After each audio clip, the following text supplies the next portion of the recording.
everyone. In continuation with the lecture series in the vector spaces, today's session will be dealing with dimensions, orthonormal basis, and Gram-Smith method. At the end of the session, you'll be able to define dimension of a vector space. You'll be able to define and find orthogonal and orthonormal basis, and you will understand the Gram-Smith process to find the orthogonal basis. What is the dimension of a vector space? Dimension of a vector space, V, is a number of vectors in a basis. But what is this basis as? Basis is nothing but the set S, which is a subset of V.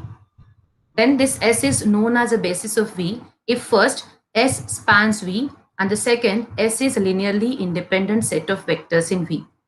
If you would like to have a detailed theory about this and the problem based on that, please do refer my previous lecture based on this basis and the things.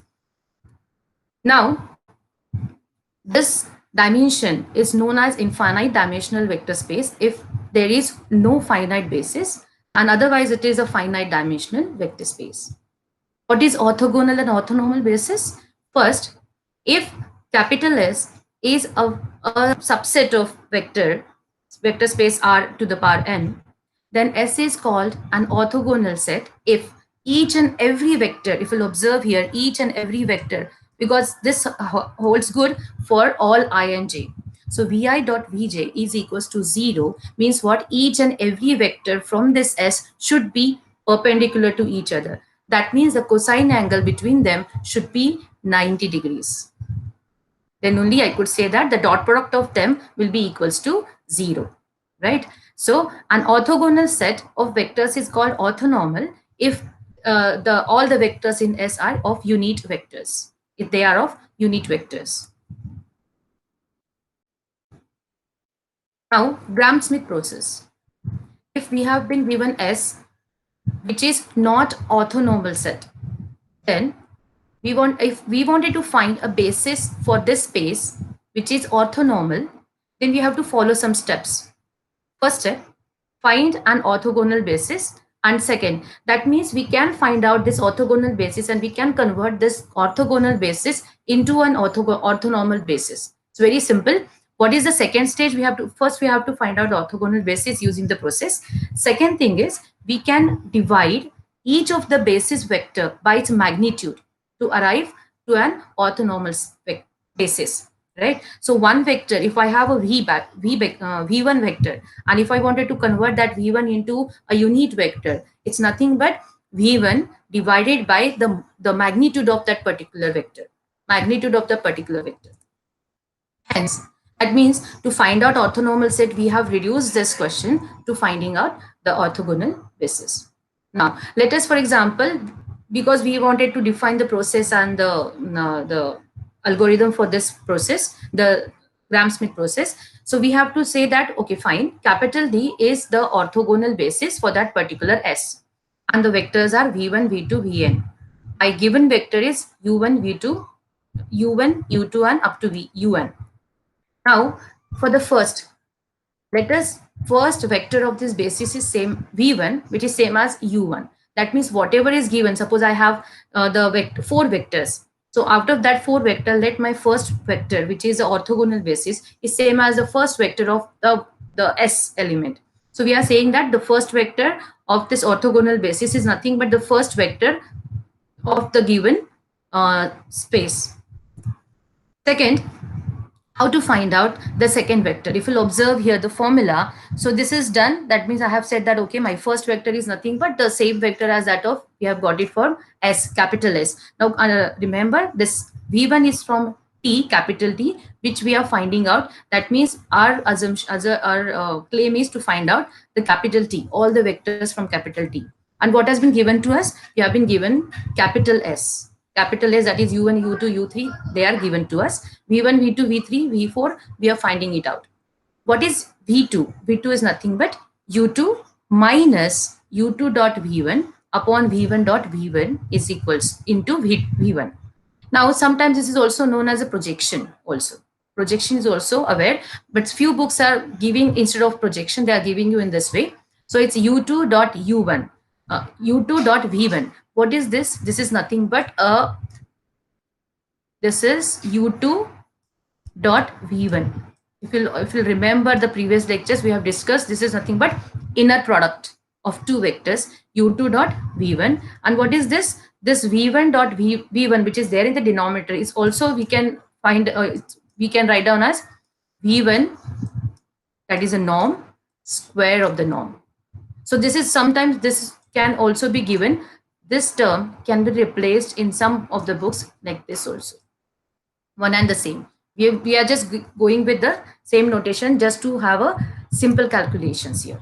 Now, what is the condition here? As we are finding out the orthogonal set, that means each and every vector of those capital T have to be perpendicular to each other. That means the dot product and product between them is equals to 0. So each and every step we need to check it up. So now if you can just check that this v1 dot v2 is equals to 0. Right? Now the third basis vector is nothing but v3 is equals to u3 minus u3 dot v1 divided by v1 dot v1 into v1 minus u3 dot v2 upon v2 dot v2 into v2. Now if you observe few steps here, whenever we are finding out or whenever we are doing so many calculations or so many notations in one go, that time you have to understand, you have to relate the previous steps. Now if you observe here, I have been given the u1 is equals to v1 is equals to u1. So while finding out v2, I'm making the use of my previous. I'm making the use of my previous as well as u2. If you observe this 2 here and this 2 here, right? So I'm taking the inner product of u2 with v1, which is already I have got it in the previous. So previous step say I'm taking the next step, I'm taking the calculations v1 here. Similarly, if you observe here in v3, while calculating v3, we have taken the help of v1 and we have taken the help of v2. That means these two vectors we have been already got. And we are just taking the dot product of them with the current, that is u3. So this is 3 here, this is 3 here. So can you just pause the video for a while and can you just find out the fourth basis vector? Pause the video, just you write down. No, doesn't matter if you'll go wrong, but at least you will understand how that process will be going on. So what will be, and again you can easily check v1 dot v2 and v2 dot v3 and v1 dot v3. 3 of them are orthogonal to each other. As I have told you, it's v4. So I have to deal with u4 here, and then I have got my v1, I have got my v2, I have got my v3, and therefore these are nothing but, if you observe this, v1 is here, v1 is here, and v1 is here. It's very, very simple if you understand it. It's v2 here, v2 is here, right? And this is v3, v3, and v3. Because whenever I'm finding out v4, I'm taking the help of the previous the vector. So this is what is the formula, and you will be doing this continuing this process. Suppose I have got capital S, I have got 5 vectors. I need to find out capital T, 5 vectors, right? If I have in capital S as 10 vectors, I need to find out T in 10 vectors. So that means I need to go for v1, v2 up to v10. This is what is the process. Let us go for the first example. Find the orthogonal basis for the vector space spanned by 1, 2, 4, 0, and these are the other 2 vectors. So as we have done it the previous steps, Gram-Schmidt process, v1 is nothing but my first. So now if you observe here, this is u1 as we have given it here, this is u2, and this is u3. That means how many vectors I need to find out? I need to find out 3 vectors, v1, v2, v3. So v1 is nothing but, this is nothing but same as u1, which we have taken it from the set. What is my v2? v2 is, I'm taking the help of u2 minus the dot product of this u2 with the u2 of v1. So it's 0, 1, 1, 0 dot 1, 2, 4, 0, and this. So if you'll observe, and every time you need to put the formula here. It's very much important to put the formula just to avoid the similarity and just to avoid the repetition. I did not put it, but every time whenever you are solving the question, you need to put the formula. Okay. So dot product, so just let me explain you one dot product. It is suppose 0 1 1 0 dot 1 2 4 0. How the dot product will work? Dot product is nothing but 0 dot 1, right, plus, so that means I'm doing the dot product of this element plus 1 into this 2 plus 1 into 4 plus 0 into 0. So if you'll observe here, I have got it here 6 as this. The numerator is 6. And if you'll observe the denominator, by usual, the dot product of this two, it's like element wise, the product will happen here. And we have got it here 21. So we have got it here, the vector as minus 2 by 7, comma 3 by 7, comma minus 1 by 7 and 0. Now if you'll observe here one thing is there is 1 by 7 common in all these vectors, all these components, you can say. This in this vector, all the components have the same factor, that is 1 by 7. It is not here, but it doesn't matter because it's a 0, the fourth component is 0. So what we are doing, we are always trying to find out the common factor out of all the components and we'll try to take it away. So after that, we are going to get, if I'll take it away this 1 by 7 from each and every component, I'm going to get minus 2, 3, minus 1 and 0 as my V2. Purposely, I'm not putting so much of time in the explaining you the calculation. Definitely one calculation I'll explain you every time in each of my video. But with that, it is my expectation from you all to, whenever you are listening the video, similarly you will be getting the process and you will be doing the calculations as well. So it is, I'm trying to make you engage. So it's 0 3. So now it's V3. V3 means I need to take the help of U3, that is 0 3 1 4. Then this is nothing but V1, which 1 2 4 0. V1, if you observe the formula, V1 here, and this is the same U3 with the dot product with V2, V2, V2 and V2 here. That means it is very simple to understand. This process is extremely simple, provided you should practice it very well. Again, using the dot product, you'll be getting this vector. So what is this vector? It's 2 by 3, 1 by 3, minus 1 by 3, comma 4. Now again, if you'll observe here, there is one factor common in both, all of them.